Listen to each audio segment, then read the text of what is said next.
ابو حامد 5ویں صدی کے محمد بن ابو احمد غزالی، محمد بن محمد ابو احمد غزالی وغیرہ، پھر 6ویں صدی کے مجددین، پھر 7ویں صدی کے، 8ویں صدی کے، 9ویں صدی کے، 10ویں صدی کے، 11ویں صدی کے، 12ویں صدی کے، 13ویں صدی کے، تو 13ویں صدی تک مجددین کی فہرست جو ہے وہ موجود ہے۔ آسان سی بات یہ ہے کہ اگر کوئی تعلیمات آپ کو مرزا صاحب کی ایسی ملتی ہیں کہ جو قرآن و سنت کے منافی ہیں، جو اہل سنت والجماعت اور جمہور مسلمان کے منافی ہیں، تو اس کا فیصلہ آپ مجددین کی کتابوں میں دیکھ لیں کہ آیا انہوں نے اس کے بارے میں کیا لکھا ہے۔ ہم ایک مثال دیتے ہیں کہ مجددین کا کیا کام رہا۔ عمر بن عبدالعزیز جو 1 صدی کے مجدد ہیں، اس فہرست کے مطابق کیا کیا انہوں نے؟ ان کے دور میں جب صحابہ کرام پہ اور آل رسول پہ تان ہوا تو کیا کام کیا انہوں نے خطبوں کے اندر ائمہ کو یہ کہا کہ وہ اس آیت کو داخل کر دیں جس میں صحابہ کرام کا مقام بیان ہوا اور آل رسول کی وصف کو اللہ نے بیان کیا، جس میں عدل و انصاف کا بیان تھا۔ تو ان کا کام یہ تھا کہ انہوں نے اپنی خلافت کے اندر اس کو خلافت راشدہ کی طرف لے جانے کی کوشش کی، یہی صحیح انہوں نے کی۔ اب ایسے ہی 13ویں صدی کے مجددین کو دیکھ لیں، سید احمد شہید بریلوی، یہ اسی فہرست کے مطابق مجدد ہیں۔ انہوں نے کیا کیا کہ ہندوستان بر صغیر میں جب سنت کی جگہ بدعات پھیلنا شروع ہوئی تو انہوں نے بدعات کا رد اور سنت کی اقامت کے لیے کوشش کی۔ ایسے ہی اس فہرست میں محمد بن عبد الوہاب، ان کا بھی نام ہے، وہ 12ویں صدی کے مجدد ہیں۔ تو انہوں نے کیا کیا کہ جب جزیرہ عرب میں بدعات کا شیوع ہوا، پھیلی، عام ہوئی، تو انہوں نے لوگوں کو سنت کی طرف لٹایا۔ یہ 3 اور ان کے علاوہ جتنی فہرست میں نام ہے، کوئی مجدد ایسا نہیں جس نے اسلام کے عقائد میں تحریف کی ہو، جس نے عقیدہ ختم نبوت میں تحریف کی ہو، جس نے حضور کے بعد کسی اور کو نبی ماننے کی سعی کی ہو، چاہے وہ شخص صحابہ میں سے ہو، تابعین میں سے ہو، تبع تابعین میں سے ہو، جس نے یہ اصطلاح نکالی ہو کہ اسلام میں پیغمبر کے خادم آئیں گے اور مطیع نبی آئیں گے۔ 1200 سال میں یہ جو مجددین کی فہرست ہے، کسی مجدد نے نہ خود نبوت کا دعویٰ کیا، نہ اس نظریے کو پیش کیا کہ حضور کسی کے بروز میں ظاہر ہوں گے۔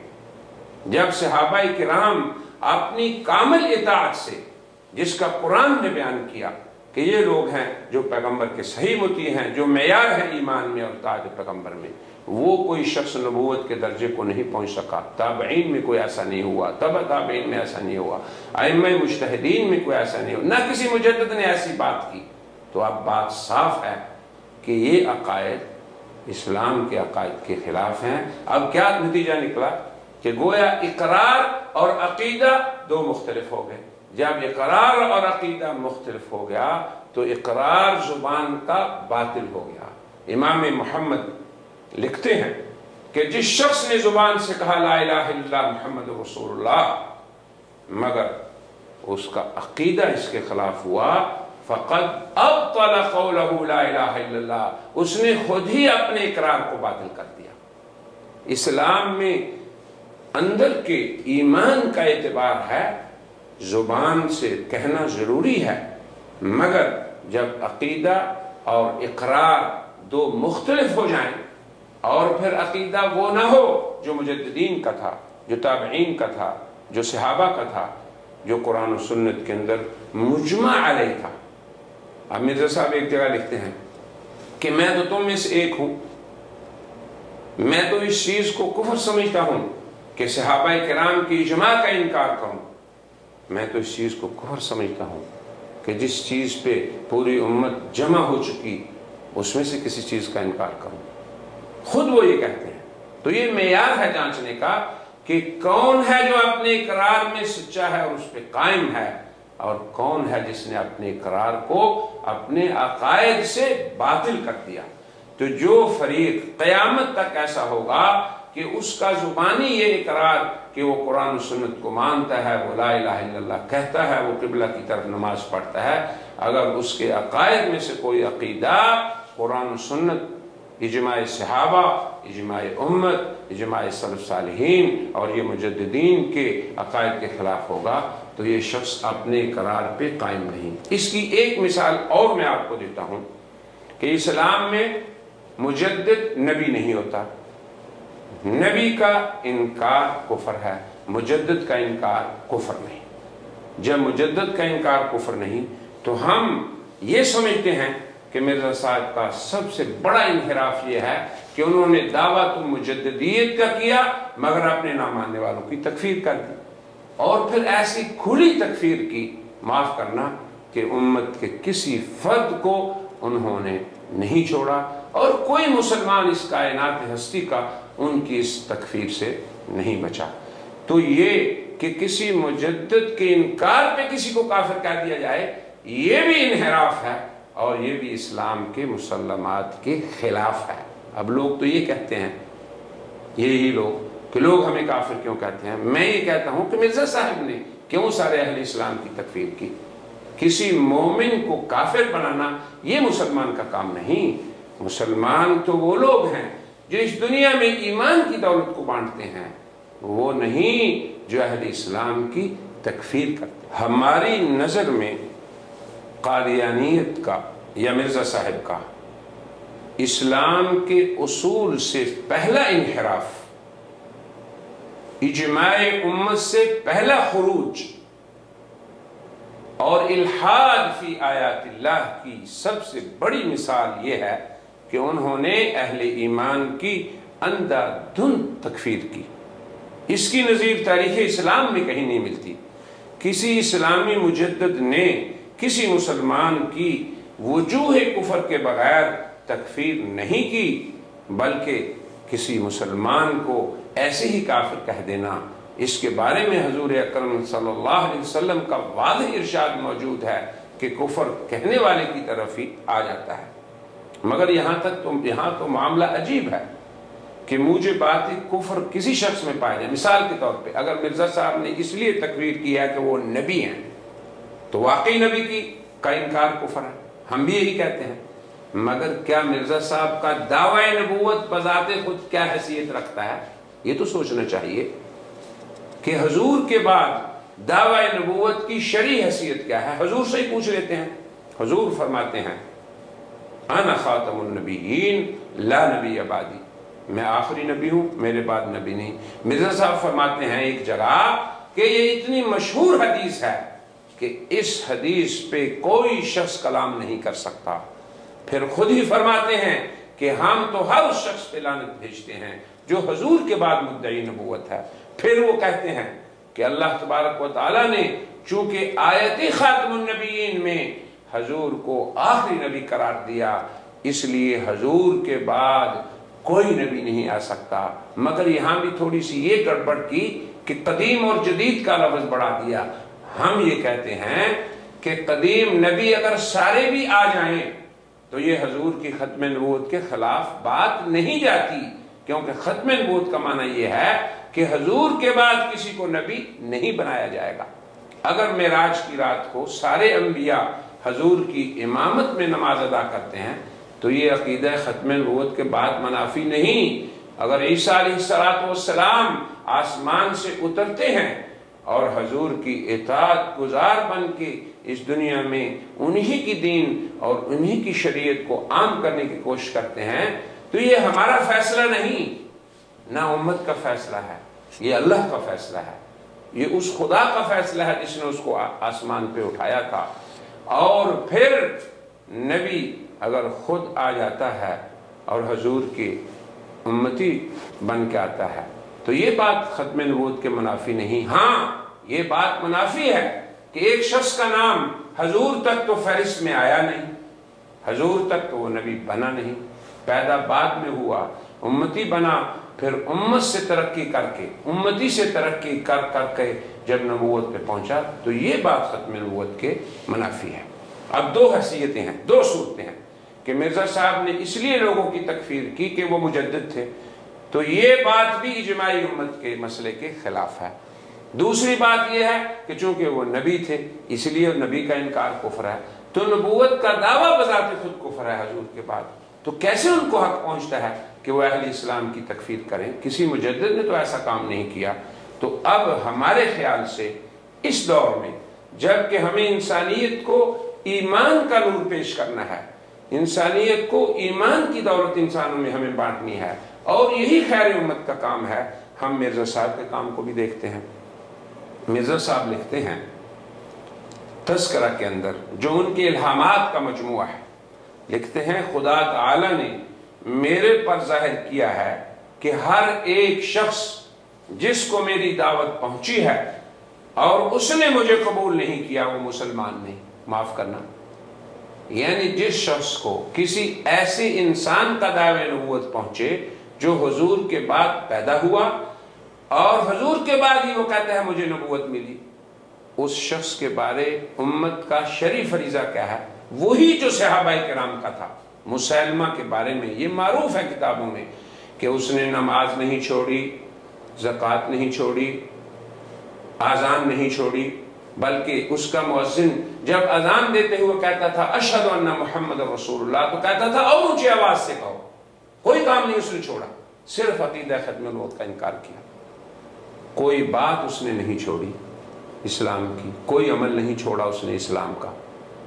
تو کیا اعمال کو اختیار کرتے ہوئے جب عقیدہ ختم نبوت کو چھوڑ دیا جائے تو ایمان باقی رہے گا؟ صحابہ سے پوچھ لو، صحابہ کرام کا یہ پوری اسلامی شریعت میں یہ بات مذکور ہے کہ پہلا اجماع جس عمل پہ ہوا وہ عقیدہ ختم نبوت کے انکار پر کفر پہ اجماع ہوا کہ ایسا شخص جو عقیدہ ختم نبوت کا منکر ہے وہ کافر ہے۔ یہ پہلا اجماع ہے اسلام کی تاریخ میں جس کے بارے میں مرزا صاحب کہتے ہیں کہ میرا یہ عقیدہ ہے کہ صحابہ کا اجماع کفر ہے۔ چلے، اگر مرزا صاحب اس لیے تکفیر انسانوں کی کرتے ہیں مگر یہ پتہ نہیں چلتا کہ وہ انسانوں کی تکفیر اپنے مجدد ہونے کے انکار پہ کرتے ہیں یا نبی ہونے پہ، تو دو ہی صورتیں ہیں۔ اگر مجدد ہونے پہ تو یہ کفر نہیں اہل اسلام کے ہاں، اگر نبی ہونے پہ تو ادعاء نبوت خود اسلام میں کفر ہے۔ تو کسی کو حق حاصل نہیں ہے کہ وہ مسلمانوں کی اس پہ تکفیر کرے۔ پھر اسی ڈگر پہ ان کی آگے اولاد چلی۔ مرزا بشیر احمد لکھتے ہیں ہم ہر ایسا شخص جو موسیٰ کو تو مانتا ہے مگر عیسیٰ کو نہیں مانتا، یا عیسیٰ کو مانتا ہے مگر محمد کو نہیں مانتا، یا محمد کو مانتا ہے پر مسیح موعود کو نہیں مانتا، وہ نہ صرف کافر بلکہ پکا کافر اور دائرہ اسلام سے خارج ہے۔ مرزا بشیر احمد ایم اے بن مرزا غلام احمد قادیانی اسی ڈگر پہ چلے ہیں جس پہ ان کا باب چلا تھا۔ وہ کہتے ہیں ہر ایسا شخص جو موسیٰ کو تو مانتا ہے مگر عیسیٰ کو نہیں مانتا، یا عیسیٰ کو مانتا ہے مگر محمد کو نہیں مانتا، اور یا محمد کو مانتا ہے پر مسیح موعود کو نہیں مانتا، وہ نہ صرف کافر بلکہ پکا کافر اور دائرہ اسلام سے خارج ہے۔ اب سوال یہ ہے کہ کتنے مسلمان باقی رہے اب؟ یعنی گویا مرزا صاحب کا انکار ان کے ہاں ایسا ہی ہے جیسے حضور اکرم صلی اللہ علیہ وسلم کا انکار۔ معاذ اللہ، کیسی مساوات قائم کی! امتی کتنا ہی بڑا امتی کیوں نہ ہو جائے، وہ عمر ابو بکر کے درجے کو کیوں نہ پہنچ جائے، صدیقیت سب سے بڑا امت میں مقام ہے، اس درجے پہ فائز کیوں نہ ہو جائے، وہ موسیٰ اور عیسیٰ کے مقام کو نہیں پا سکتا۔ یہ اجماعی عقیدہ ہے مسلمانوں کا۔ اس اجماعی عقیدہ کے برخلاف الحاد فی آیات اللہ کا ارتکاب ہو رہا ہے۔ وہ کہتے ہیں کہ جو مسیح موعود کو نہیں مانتا وہ پکا کافر نہیں بلکہ پکا کافر ہے۔ تو ہمارے نزدیک یہ تکفیر کا جو ردہ رکھا گیا ہے یہ سب سے پہلا اور سب سے بڑا وہ کارنامہ ہے تحریفی جو قادیانیت نے سر انجام دیا۔ معاذ اللہ، مسلمانوں کی ایسی تکفیر کوئی اسلام کی خدمت نہیں۔ پھر مرزا بشیر احمد مزید لکھتے ہیں کل مسلمان جو حضرت مسیح موعود کی بیعت میں شامل نہیں ہوئے، خواہ انہوں نے حضرت مسیح موعود کا نام بھی نہیں سنا، وہ کافر اور دائرہ اسلام سے خارج ہے۔ غور کیجئے کہ نام بھی نہیں سنا، بیعت میں داخل نہیں ہوئے، کتنا بڑا نفاق ہے۔ آج آپ قادیانی ٹی وی کو دیکھیں، جب لوگ ان سے پوچھتے ہیں کہ ہم مرزا صاحب کی بیعت میں داخل نہیں تو کہتے نہیں ہم تو آپ کو کافر نہیں کہتے. مشاہدہ کر لیں لوگ، ناظرین کرام مشاہدہ کر لیں اس بات کا کہ وہ اپنے ٹی وی پہ یہ اعلان ہرگز نہیں کرتے. اب یہ ایک انحراف تو ان کے بانی کا اور اس کے بیٹوں کا ہے، اور دوسری کذب بیانی ان کے ذرائع ابلاغ عامہ کی ہے، تاکہ مسلمانوں کو مطمئن کرتے رہیں کہ ہم آپ کی تکفیر نہیں کرتے. تو یا پھر یہی کیوں نہیں وہ کہہ دیتے کہ ہمارا نہ مرزا بشیر سے کوئی تعلق ہے نہ مرزا غلام احمد قادیانی سے. تو بہت اچھی بات ہے، وہ ہمارے بھائی ہیں. جو لوگ اس کفر سے اپنی برات کا اظہار کر دیں تو واقعی ہمارے بھائی ہیں. مگر بات یہ ہے کہ اگر یہ لوگ ان سے برات کا اظہار نہیں کرتے اور یہی کہتے ہیں نہیں وہی ہمارے مؤسس ہیں، وہی ہمارے رئیس ہیں، وہی ہمارے بڑے ہیں، تو پھر ان کا اپنے ذرائع ابلاغ عامہ پہ، اپنے ٹی وی پہ، اپنے ٹیلی ویژن پہ یہ اعلان کرنا کہ نہیں جو بیعت میں داخل نہیں ہم انہیں مسلمان سمجھتے ہیں، کتنا بڑا دھوکہ ہے مسلمانوں کے ساتھ. ہم تو اصل میں اسلام بھلائی کا نام ہے، دین بھلائی ہے. ان انسانوں کی بھلائی چاہتے ہیں جو ابھی تک اگر اسلام میں نہیں آئے تو صحیح اسلام میں آئے. اگر قادیانیت چنگل میں پھنسے ہوئے ہیں تو وہ اس کی حقیقت کو جانیں. پھر مرزا غلام احمد قادیانی لکھتے ہیں جو میرے مخالف تھے ان کا نام عیسائی اور یہودی اور مشرک رکھا گیا. اب سوچ لیں آپ خود ہی کہ عیسائی، یہودی اور مشرک یہ مسلمانوں کے 3 طبقے ہیں، یہ مسلمانوں کی 3 جماعتیں ہیں. غور کریں. اب تو انہوں نے تعین کر دیا کہ میرے جو مخالف ہیں ان کا نام اللہ کے ہاں عیسائی ہے، یہودی ہے اور مشرک ہے. معاف کیجئے. پھر آگے مرزا صاحب اپنے عربی منظوم کلام میں اپنے منکرین کو انسانیت سے ہی نکال دیتے ہیں. پہلے اسلام سے نکالا پھر انسانیت سے نکالا. وہ کہتے ہیں ان العدا صاروا خنازیر الفلا ونساؤہم من دونہن الاکلب. میرے دشمن جنگلوں کے خنزیر بن گئے، ان کی عورتیں کتیا ہیں. معاف فرمانا. یہ ہے قادیانی تعلیمات، اور یہ ہے کہ انہوں نے پہلے اسلام سے نکالا پھر انسانیت سے ہی نکال دیا. اب مزید سنیے. انسانیت کی تضحیک، یہ انسانیت کا استہزاء اور تضحیک ہے انسانیت کا کہ اگر وہ مرزا صاحب کی بیعت میں نہیں آئے تو وہ انسان ہی نہیں رہے، خنزیر بن گئے معاذ اللہ، عورتیں ان کی کتیا بن گئی. استغفر اللہ ربی. مرزا غلام احمد کے صاحبزادے مرزا بشیر لکھتے ہیں اب یہ معاملہ صاف ہے. اب دیکھو انہوں نے صاف فیصلے کر لیے. انہوں نے اصولی طور پہ مسلمانوں کو علیحدہ امت کہا اور اپنے آپ کو علیحدہ. کیوں؟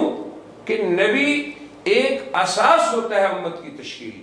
موٹی سی بات ہے کہ ہم مسلمان سب انبیاء کو مانتے ہیں، موسیٰ کو مانتے ہیں، عیسیٰ کو مانتے ہیں، لیکن جب ہم نے حضور کا کلمہ پڑھا تو ان کو مانتے ہوئے بھی ہم حضور کے امتی ہو گئے. یہ تو نہیں ہے کہ ہم انکار کرتے ہیں. تو جب آپ کے بعد کسی کو نبی مانا جائے گا اور وہ شخص یہ کہے کہ میں فلاں کو نبی مانتا ہوں اور پہلوں کو بھی مانتا ہوں، تو فلاں کو ماننے سے وہ پہلوں کی امت سے نکل کے اس کی امت میں آ جائے گا. اب ہم لوگ مسلمان کیوں محمدی ہیں؟ کیا ہم نے عیسیٰ کا انکار کیا؟ معاذ اللہ. موسیٰ کا انکار کیا، ابراہیم کا انکار کیا؟ ہم تو سب کو اللہ کا سچا نبی اور ان کو ماننا ایمان کا جز سمجھتے ہیں. جب قادیانیت نے مرزا غلام احمد کو نبی مانا، مانتے رہے وہ حضرت رسول اکرم صلی اللہ علیہ وسلم کو نبی، مانتے رہے موسیٰ اور عیسیٰ کو. اب وہ امت آخری اور جدید نبی کے شمار ہوں گے، کیونکہ نبوت کی قوت یہ ہے کہ اس پہ ایمان سے امت تشکیل پا جاتی ہے. تو اگر قادیانی یہ کہیں کہ ہم قادیانی امت ہیں، ہمیں کیا اعتراض ہے؟ فمن شاء فلیؤمن ومن شاء فلیکفر. ہمارے ہاں تو عقیدے میں بھی آزادی ہے، ایمان میں بھی آزادی ہے. لا اکراہ فی الدین، دین میں کوئی جبر نہیں، مگر اتنا ضرور ہے کہ آدمی کو سچا ہونا چاہیے. دنیا میں سچائی سب انسانوں کی مشترکہ وراثت ہے.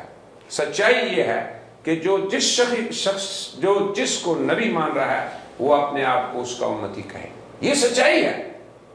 ہم اپنے آپ کو محمدی اس لیے کہتے ہیں کہ ہم نے آخری ہمارے ہاں نبوت کے سلسلے میں حضور ہیں. پہلوں کا ہم سب کا اعتراف کرتے ہیں، تعظیم کرتے ہیں، ایمان لاتے ہیں. تو جب ہمارے نبی کے بعد بھی کوئی نبوت ہے تو اس امت کی سچائی یہ ہے کہ وہ اس نبی کی امت ہے اور اس پہ وہ قائم رہے، اسی پہ رہے، ہمیں کوئی اشکال نہیں، کیونکہ ہمارے قرآن کا اصول یہ ہے کہ جو شخص ایمان چاہتا ہے اسے حریت ہے، جو شخص کفر چاہتا ہے اسے بھی حریت ہے۔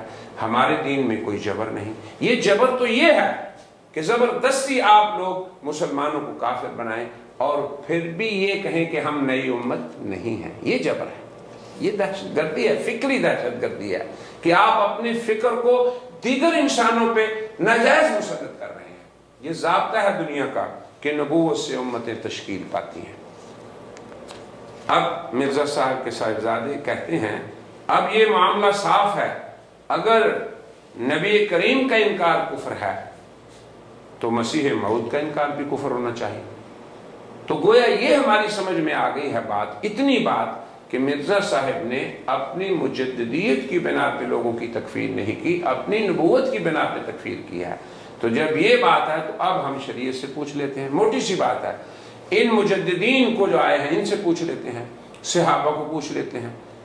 تو صحابہ کرام نے تو مسلمہ کی تکذیب کی تھی، اسے دار اسلام سے خارج سمجھا تھا، اذان بھی دیتا تھا، وہی اذان جو حضور کی تھی، جس میں حضور کا نام آتا تھا، وہی کلمہ جو حضور کا تھا، وہی نمازیں جو حضور پڑھتے تھے، مگر حضور کے بعد اس نے نبوت کا ادعا کیا۔ یہ مثال موجود ہے، اسود انسی کی موجود ہے، شجاع کی موجود ہے۔ تو اب ہمیں گویا کہ مرزا صاحب نے تکفیر، یہ جیسے مرزا بشیر احمد لکھ رہے ہیں کہ اس لیے کی کہ جب حضور کا انکار کفر ہے تو مسیح موعود کا بھی کفر ہونا چاہیے، کیونکہ مسیح موعود نبی کریم سے الگ کوئی چیز نہیں۔ اب یہ ایک دوسرا مسئلہ ہے کہ کیا وحدت الوجود بھی ہو سکتی ہے، دو وجود ایک ہو سکتے ہیں؟ اس پہ ہم نے مستقل ایک مقالہ لکھا ہے جو ہم انشاءاللہ اس کو بعد میں پیش کریں گے کہ دو وجود ایک وجود کیسے بنتے ہیں۔ یہ نظریہ اسلام میں ہے ہی نہیں کہ دو انسان ایک ہوں، جیسے مرزا صاحب کہتے ہیں کہ حتی سارا وجودی وجود ہو، کہ میرا وجود ہی حضور کا وجود بن گیا۔ یہ بروز کا نظریہ مستقل اتنا خطرناک نظریہ ہے جس کے مخاطر کو ہم بیان کریں گے۔ پھر آگے لکھتے ہیں بلکہ کیونکہ مسیح موعود نبی کریم سے الگ کوئی چیز نہیں، اگر مسیح موعود کا منکر کافر نہیں۔ آپ دیکھ کتنی عجیب بات ہے، یہ بات غور طلب ہے، بلکہ میں سمجھتا ہوں کہ وہ انسان جو اس امت کے اندر داخل ہو چکے کسی بھی وجہ سے، ان کو غور کرنا چاہیے۔ وہ ایک تو نبی کریم پہ مرزا کو قیاس کریں، یہ الگ اپنی جگہ ایک بات ہے، مگر اب وہ کیا کر رہا ہے، وہ نبی کریم کو مرزا پہ قیاس کر رہا ہے۔ کہتا ہے کیونکہ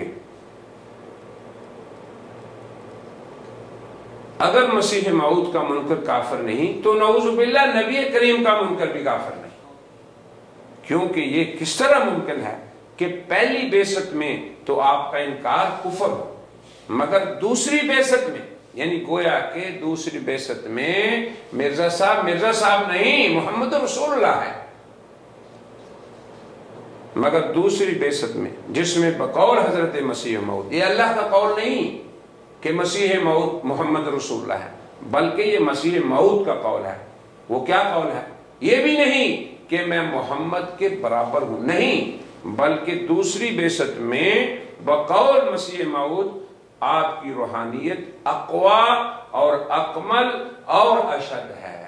گویا کہ مرزا صاحب کے اندر روحانیت آپ صلی اللہ علیہ وسلم سے زیادہ قوی، زیادہ کامل اور زیادہ شدید ہے، اور کیسے آپ کا انکار کفر نہ ہو؟ معاذ اللہ، استغفر اللہ۔ اس کے اندر کتنی چیزیں قابل توجہ ہیں کہ ان کے ہاں تو مرزا صاحب کی شخصیت روحانیت میں زیادہ قوت والی، زیادہ کمال والی اور زیادہ طاقتور ہے، تو پھر کیسے ان کا انکار کفر نہ ہو؟ پھر اسی کتاب پہ مزید لکھتے ہیں، کسی شخص نے اعتراض کیا، جیسے آج کل بھی لوگ سوچتے ہیں بیچارے کہ بھائی یہ بظاہر تو مسلمانوں کو کافر نہیں کہتے، تو کسی اس وقت کے معتقد نے پوچھا، 11واں اعتراض یہ پیش کیا جاتا ہے کہ اچھا اگر حضرت مسیح موعود اپنے منکروں کو کافر سمجھتے تھے تو لوگوں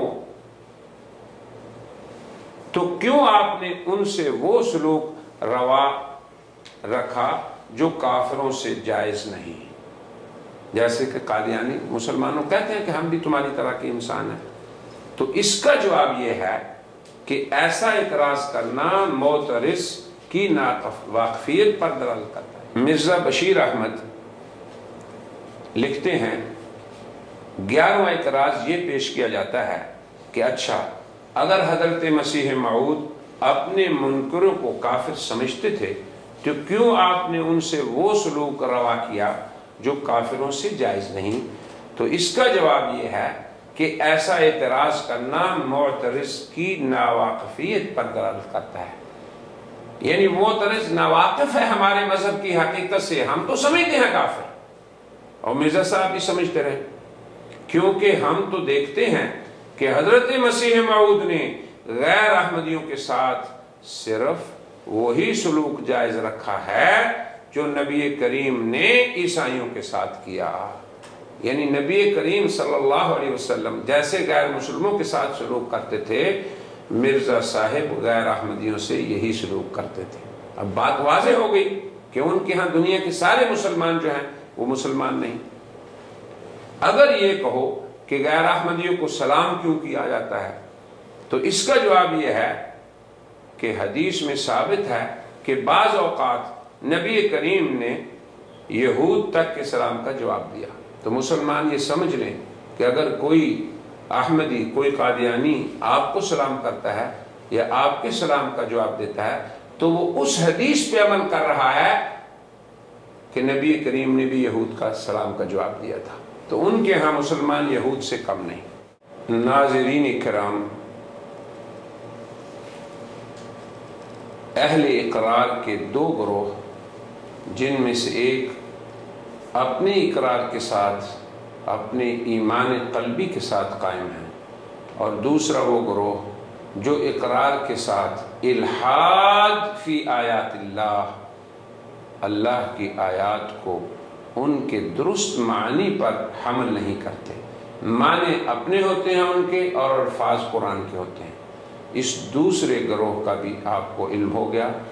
دونوں گروہوں کو پہچاننے کی دلیل، دونوں گروہوں کو پہچاننے کی علامت اور طریقہ کار بھی ہم نے بیان کر دیا۔ گزارش یہ ہے کہ چونکہ ہمارے پیغمبر علیہ السلام خاتم النبیین ہیں، وہ رحمت للعالمین ہیں، انہوں نے ہمیں تعلیم دی کہ ہمارا دین سراسر بھلائی اور خیر خواہی ہے۔ عمومی انسانیت کو، پورے انسانوں کو ہم نے کفر انکار سے بھی بچانے کی سعی کرنی ہے، اور ان حضرات کو جو انحراف کا شکار ہو گئے کسی وجہ سے، غفلت سے، نادانی سے، ناواقفیت سے، انہیں بھی ہمیں ان کے کفر الحاد سے بچانا ہے۔ یہ ہمارا شرعی فریضہ ہے۔ جس ذات گرامی کی لائی ہوئی دعوت کو ہمیں عام کرنا ہے، جن کے اعزاز ختم نبوت کے صدقے ہمیں دعوت کی عظیم ذمہ داری سپرد کی گئی، اس کا تقاضا یہ ہے کہ ہمارے قلوب میں کسی انسان کی عداوت نہ ہو، کسی کی قدورت نہ ہو، ہر ایک کے لیے محبت، ہر ایک کے لیے اخلاص، ہر ایک کے لیے نصیحت و بھلائی کا جذبہ ہو۔ یہی ہمارا کردار ہونا چاہیے، اور یہی الحمدللہ ہے، یہی ہمارے دیندار ہونے کی علامت بھی ہے۔ واللہ ثم واللہ، تمام انسانیت کے لیے ہمارے دلوں میں خیر خواہی، محبت اور اخلاص ہی ہے، کیونکہ ہمارے پیغمبر نے یہی فرمایا کہ دین بھلائی کا نام ہے۔ اسی جذبے کے پیش نظر ہم قادیانی ملت کے اہل عقل و خرد حضرات سے ادب سے گزارش کرتے ہیں کہ تجدید تحریف نہیں ہوتی، تجدید اسی دین کی طرف امت کو لٹانا ہے جس پہ جناب رسول اللہ صلی اللہ علیہ وسلم اور آپ کے صحابہ کرام تھے، جس پر اس امت کے سلف صالحین رہے۔ مجدد کے عمل اور اس کے کردار اور اس کے اہداف کو بخوبی ہم نے بتا دیا، شریعت کی نصوص پہ ایمان مطلوب ہے، ایسا ایمان کہ ہم اس کے معنی اور مفہوم اور اس کو ان کے شرعی مطالب کے مطابق لیں جو اللہ تعالیٰ اور اس کے رسول کی مراد ہے۔ یہ نہ ہو کہ الفاظ اللہ کے اور مراد ہم اس میں اپنی طرف سے ڈالیں، ایسی بات نہیں۔ مراد بھی اللہ کی، الفاظ بھی اللہ کے، الفاظ بھی رسول اللہ کے، مراد بھی رسول اللہ کی۔ جیسے امت کے عظیم مجدد امام شافعی نے فرمایا کہ میں ایمان لایا اس چیز پہ جو اللہ کی طرف سے آئی اللہ کی مراد کے مطابق، میں ایمان لایا اس چیز پہ جو رسول اللہ کی طرف سے آئی رسول اللہ کی مراد کے مطابق۔ یہ ہمیں سمجھانے کے لیے انہوں نے کیا، ورنہ اس سے پہلے تو قرآن کی یہ نص ہم نے بتا دی کہ اے لوگو تم ایسے ایمان لاؤ جیسے صحابہ ایمان لائے، جیسے وہ قرآن و سنت کی نصوص کو سنتے تو پھر حضور سے عمل کا طریقہ پوچھ کے کرتے، ایسے ہی ہمیں بھی اللہ تعالیٰ اور اس کے رسول کی بتائی ہوئی باتوں، ان کے اقوال کو اسی طریقے سے ماننا ہے اور عمل کرنا ہے۔ یہ بھی ہم کا شرعی واجب ہے اور ہم سے مطلوب ہے کہ ہم امت کے سامنے اسلام کے اس مفہوم کو، اسلام کے اس مفہوم کو پیش کریں۔ یقیناً یہ امت کے لیے تجدیدی کارنامہ ہے۔ آج کی ہماری اس گفتگو کا خلاصہ یوں ہے۔ نمبر 1، ایمان کتاب و سنت کی نصوص کی تصدیق کرنا اور پھر شارع کی طرف سے ان کے متعین شرعی مفاہیم اور مراد کو تسلیم کر لینے کا نام ہے۔ نمبر 2، محض زبان سے کتاب و سنت کو ماننے کا اقرار کرنا مگر شارع کی طرف سے ان نصوص کی متعین مرادوں کو نہ ماننا، اور امت مسلمہ کے ہاں اجماعی طور پر ان کے جو مسلمہ مفاہیم ہیں ان کے علاوہ دیگر معانی پر انہیں محمول کرنا، قرآن حکیم کی زبان میں یہ الحاد فی آیات اللہ کہلاتا ہے۔ یہ دراصل نصوص ہی کا انکار سمجھا جاتا ہے۔ نمبر 3، یاد رہے کہ جسے قرآن و سنت کے الفاظ تو منظور ہیں مگر اللہ اور اس کے رسول کی بتائی ہوئی مراد منظور نہیں، اللہ تعالیٰ کو بھی اس کا اقرار ہرگز منظور نہیں۔ نمبر 4، حضرت خاتم النبیین صلی اللہ علیہ وسلم پر نبوت کے سلسلے کو ختم ہو جانے کے بعد امت کے علماء، وہ محدث ہوں یا ملہم ہوں یا مجددین، وہ درجہ نبوت نہیں پا سکتے، نہ انہیں شرعی احکام کو منسوخ کرنے کا حق حاصل ہے۔ نمبر 5، قادیانیت نے دین اسلام کے اصول اور امت مسلمہ کے اجماعی مسائل کو تسلیم نہیں کیا۔ ایسا کر کے اس نے خود ہی اپنے آپ کو امت کے دائرہ سے خارج کر لیا ہے۔ نمبر 6، قادیانیت کی وہ تجدیدات جسے وہ اپنی تحقیقات کہتے ہیں، یہ دراصل تحریفات کی ایسی مثالیں ہیں جو تاریخ اسلام میں نہیں ملتی۔ امت کے مجددین میں سے جن کی فہرست اس مقالے میں موجود ہے کسی نے ایسا نہیں کیا۔ نمبر 7، قادیانیت کی یہ روش مسلم امت کے اہل علم سے یہ تقاضا کرتی ہے کہ وہ اس کی حقیقت کو آشکارا کریں تاکہ سادہ لو قادیانی اور مسلم عوام اور دیگر انسانیت اس الحادی فتنے سے محفوظ رہے۔ نمبر 8، قادیانیت کا اولین کام جمہور مسلمانوں کی تکفیر ہے۔ اس کے واضح نمونے اس مقالے میں موجود ہیں۔ نمبر 9، مومن تو وہ لوگ ہیں جو انسانیت میں ایمان کی دولت کو تسلیم کریں، نہ وہ لوگ جو اہل اسلام کی تکفیر کریں۔ ہماری دعا ہے کہ اللہ تعالی دین کی صحیح سمجھ عطا فرما دے اور انسانیت کو کفر عناد سے، کفر الحاد سے محفوظ رکھے اور انہیں قرآن و سنت کے وہ مفاہیم جو شارع کی طرف سے متعین ہیں انہیں قبول کرنے کی توفیق عطا فرمائے۔ وآخر دعوانا ان الحمد للہ رب العالمین۔